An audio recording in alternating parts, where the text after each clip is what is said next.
Welcome back to Wisdom rise.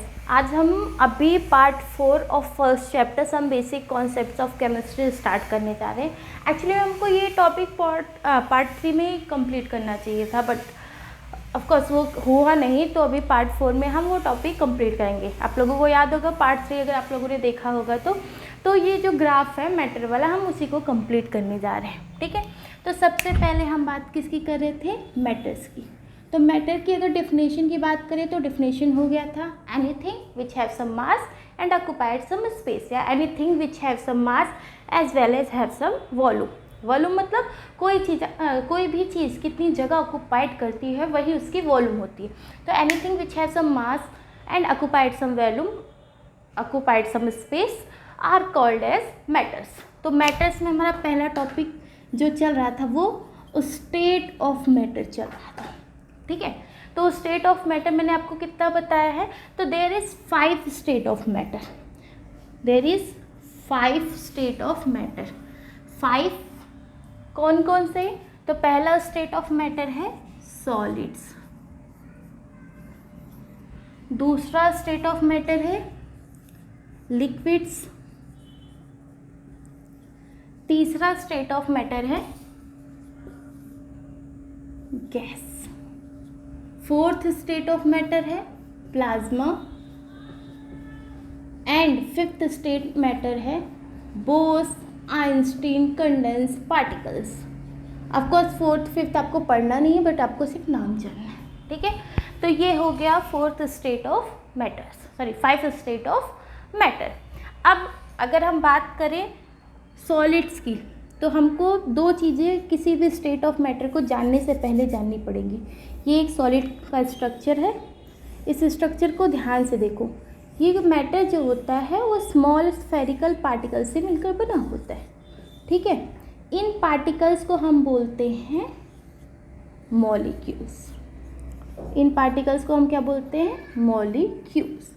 और इन molecules के बीच में जो स्पेस है, इन मॉलिक्यूल्स के बीच में जो स्पेस है, इस स्पेस को क्या बोलते हैं हम? तो इस स्पेस को हम बोलते हैं, इस स्पेस को हम बोलते हैं इंट्रा मॉलिक्यूलर स्पेस। इस स्पेस को हम बोलते हैं इंट्रा मॉलिक्यूलर स्पेस। और 2 मॉलिक्यूल्स के बीच में जो अट्रैक्शन फोर्स लगता है, उस अट्रैक्शन फोर्स को हम क्या बोलते हैं? Inter molecular attraction force. अब मतलब ये पास में है तो फिर कोई ना किसी अट्रैक्शन फोर्स से होंगे ना, तो इन इंटरमोलिकुलर, इसको हम क्या बोलते हैं? Intermolecular attraction force. एक्चुअली इनके बहुत सारे टाइप्स होते हैं, बट मैं आपको वो बाद में क्लियर करूँगी। अब सेम वही अगर हम लिक्विड का स्ट्रक्चर देखते हैं तो ये मॉलिक्यूल्स थोड़े थोड़े से दूर होते हैं, लेकिन अगर हम गैस का स्ट्रक्चर देखते हैं तो मॉलिक्यूल्स क्या होते हैं? बहुत बहुत दूर होते हैं। पहली प्रॉपर्टी होती है जिसको हम बोलते हैं इंटरमोलिकुलर अट्रैक्शन फोर्स। सॉलिड के देखो मॉलिक्यूल्स पास में, बहुत पास में। रीज़न क्या है? क्योंकि इनमें इंटरमोलिकुलर अट्रैक्शन फोर्स कैसा है? मैक्सिमम है। ठीक है, अगर हम लिक्विड की बात करें तो लिक्विड में कैसा होता है? मीडियम होता है। और गैस की बात करें तो गैस में कैसा होता है? गैस में होता है मिनिमम। दूसरी प्रॉपर्टी की बात करें जिसको हम बोलते हैं इंट्रामोलिकुलर स्पेस, तो सॉलिड में कैसा होता है? बहुत कम है। ये स्पेस की बात कर रही हूँ मैं, कम है। लिक्विड में कैसा है? तो लिक्विड में है मीडियम। मीडियम का मतलब सॉलिड से ज़्यादा और गैस से कम, और इसमें क्या है? मैक्सिमम। ये 2 ही प्रॉपर्टी हुई थी। डेंसिटी थोड़ा सा बताया था मैंने, बट क्लियर नहीं किया था। तो अब आते हैं हम अगली प्रॉपर्टी पे। अब बताओ, सॉलिड का शेप फिक्स होता है कि नहीं होता है? तो सॉलिड का शेप फिक्स होता है, सॉलिड का शेप डिफिनेट होता है। रीज़न क्या है?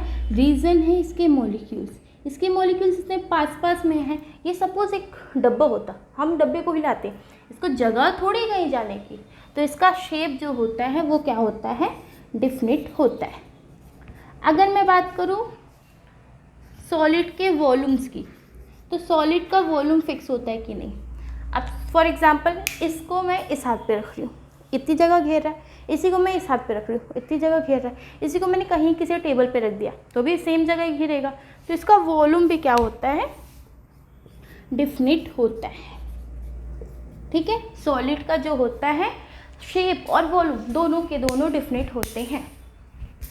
सॉलिड का शेप और वॉल्यूम दोनों के दोनों डिफिनिट होते हैं। ठीक है, अब बात करें सॉलिड का वॉल्यूम और शेप डिफिनिट होने की वजह से सॉलिड क्या होता है, हार्ड होता है। ठीक है, सॉलिड क्या होता है, हार्ड होता है। अभी सॉलिड में भी आपको दो टाइप्स के सॉलिड मिलते हैं, बट वो सॉलिड स्टेट में हम क्लियर करेंगे। तो अभी हम जनरल प्रॉपर्टी पढ़ रहे हैं।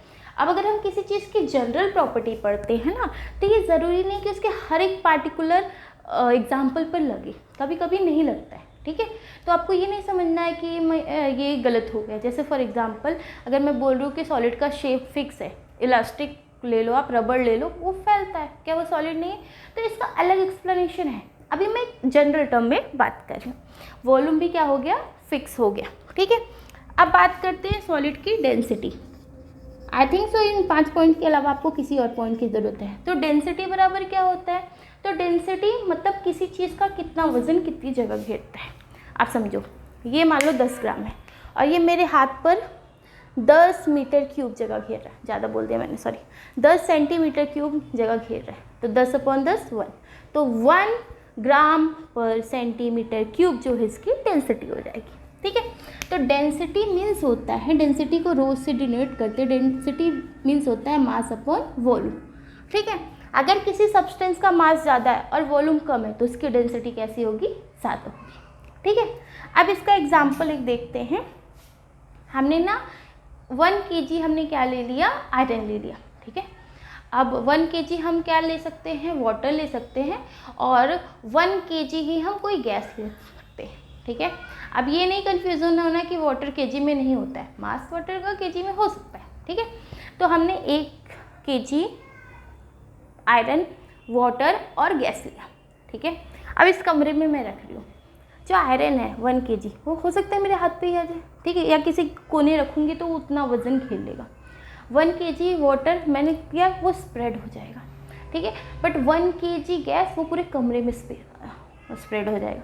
तो सबसे ज़्यादा जगह किसने घेरा, सबसे ज़्यादा जगह घेरा गैस ने। तो गैस की डेंसिटी कैसी होगी, लो होगी। और सबसे कम जगह किसने घेरा, तो सॉलिड ने। तो सॉलिड की डेंसिटी क्या होगी, हाई होगी, क्योंकि density is inversely proportional to volume. जो ज़्यादा जगह घेरता है उसकी डेंसिटी कम होती है, और जो कम जगह घेरता है उसकी डेंसिटी ज़्यादा होती है। तो ये 5 प्रॉपर्टी मोर देन इनफ है। एग्जाम्पल के तौर पे अगर मैं बात करूँ तो एग्जाम्पल आप क्या लिख सकते हो, एग्जाम्पल लिख लो चॉक, बोर्ड, बुक, बैग, जो भी आपको अच्छा लगे।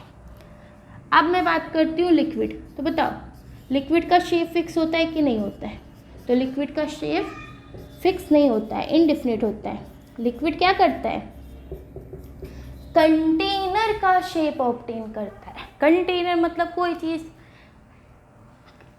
जो अपने अंदर कोई चीज़ रख सके, कंटेन कर सके, उसे हम कंटेनर कह सकते हैं। आपके बास्केट जो होते हैं कंटेनर होते हैं, बैग्स जो होते हैं कंटेनर होते हैं। तो कोई ऐसी चीज़ जो अपने अंदर कोई चीज़ रख सकती है उसको हम कंटेनर बोलते हैं। तो ये जो होता है लिक्विड, उसको किसी भी कंटेनर में रख दोगे उसका शेप ऑब्टेन कर लेगा। सिलेंड्रिकल बॉटल में रखोगे तो वाटर सिलेंड्रिकल शेप का हो जाएगा। अगर आप उसको किसी रेक्टेंगुलर बॉटल में रखोगे तो रेक्टेंगुलर शेप का हो जाएगा। तो बेसिकली जो लिक्विड्स होते हैं उनका खुद का कोई शेप नहीं होता है, वो ऑब्टेन करते हैं कंटेनर का शेप। ठीक है, अगली बात करते हैं लिक्विड का वॉल्यूम। तो लिक्विड का वॉल्यूम फिक्स होता है कि नहीं, ये थोड़ी सी कंफ्यूजन की बात है। ओके, तो हम इसका एक सिंपल सा एग्जांपल लेके समझते हैं। ओके, तो आप सबके घर पर दूध वाला तो आता होगा ना, दूध लेके। ठीक है, तो दूध वाला एक बड़े से कंटेनर में दूध लेके आता है। ओके, उसने आपको क्या किया, अपने बड़े से कंटेनर में से 1 लीटर दूध निकाल के आपके एक छोटे से कंटेनर में या छोटे से बर्तन में दे दिया। क्या उसके बड़े बर्तन में वो 1 लीटर दूध आपके छोटे बर्तन में 1 लीटर से कम हो जाएगा, या फिर आप अपने बड़े बर्तन में दूध लेने जाओगे तो ज़्यादा हो पाएगा? नहीं ना। 1 लीटर वाटर अगर आप टब में रख रहे हो तो भी 1 लीटर है, बाल्टी में रख रहे हो तो भी 1 लीटर है, एज वेल एज अगर आप उसको बॉटल में रख रहे हो तो भी वो 1 लीटर ही है। ठीक है, तो बेसिकली इसका जो वॉल्यूम होता है वो क्या होता है, डिफिनिट होता है। वॉल्यूम 1 ही लीटर है, वो बदल नहीं रहा है। डेंसिटी की बात करें तो सॉलिड के कंपैरिजन में कम